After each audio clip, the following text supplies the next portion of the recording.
Assalamualaikum warahmatullahi wabarakatuh. Alhamdulillahirabbil alamin wa bihi nasta'inu ala umurid dunya waddin.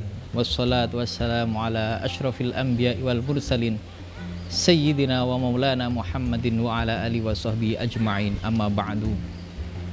Pemirsa yang dirahmati Allah, mari pada bulan Ramadan kali ini kita semakin memperkuat dan meningkatkan kualitas ibadah kita kepada Allah Subhanahu wa ta'ala. Salah satu ibadah yang Allah paling senangi dan yang Allah sering berikan porsi yang lebih adalah ibadah yang bersifat rahasia, di mana hubungannya hanya antara Dia dan Allah Subhanahu wa ta'ala. Puasa salah satunya adalah ibadah yang menuntut keikhlasan dari dalam hati kita, berniat untuk berpuasa lillahi ta'ala, bukan karena yang lain, karena yang tahu yang sebenar-benarnya puasa hanya antara kita dan Allah Subhanahu wa ta'ala.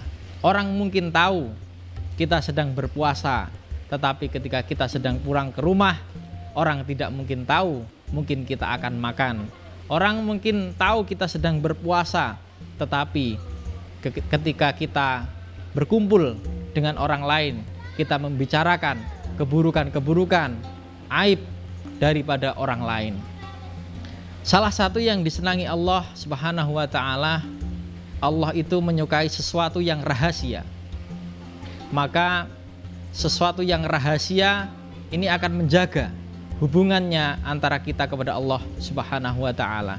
Termasuk yang rahasia adalah sejak kita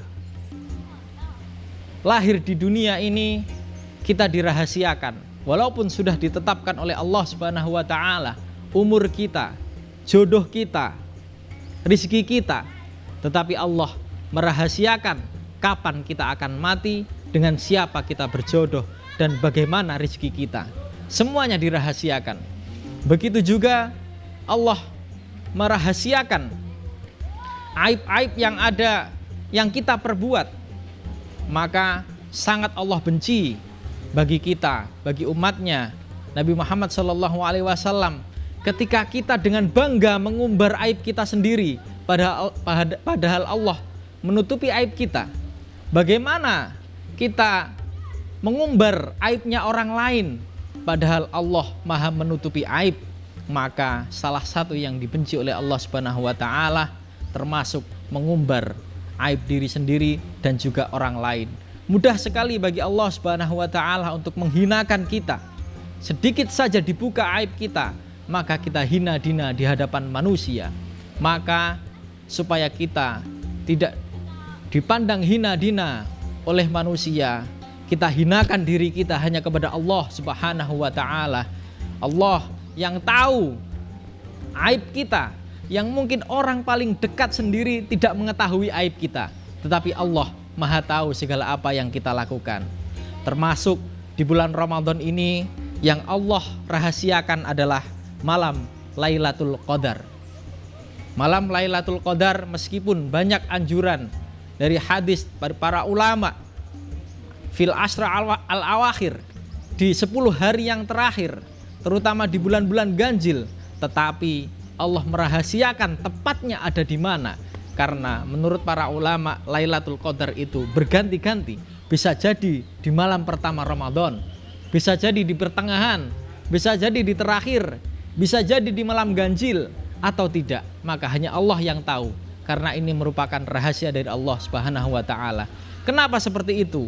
Ibnu Qudamah dalam kitabnya menjelaskan, abahamallahu hadhil lailah, Allah menyembunyikan Lailatul Qadar, yaitu malam Lailatul Qadar, supaya kita umat manusia yajtahidu fi talabihi, supaya berusaha keras untuk mencarinya, wa yajiddu fil ibadah fi syahri kullih, dan bersungguh-sungguh, bergegas, bersemangat untuk beribadah 1 bulan penuh. Seperti Allah merahasiakan waktu yang mustajabah pada hari Jumat. Allah merahasiakan hari Jumat, waktu yang paling istijabah, karena Allah menginginkan pada hari Jumat kita memperbanyak untuk berdoa. Sebagaimana Allah juga merahasiakan ridhonya terhadap amal yang kita perbuat.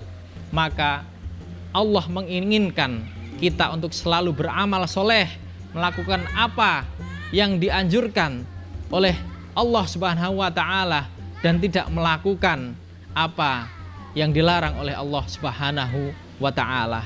Maka yang kita cari adalah semata-mata ridha Allah Subhanahu wa ta'ala, hanya ibtigha'an limardhatillah, sehingga apa yang kita kerjakan bukan semata-mata karena ingin popularitas atau ingin dipuji oleh orang lain, tetapi semata-mata karena Allah Subhanahu wa ta'ala, yang itu dijanjikan ganjarannya adalah dari Allah Subhanahu wa ta'ala langsung, terutama adalah ibadah puasa.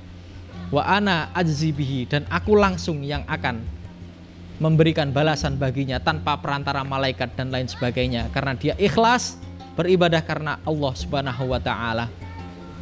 Demikian, wassalamualaikum warahmatullahi wabarakatuh.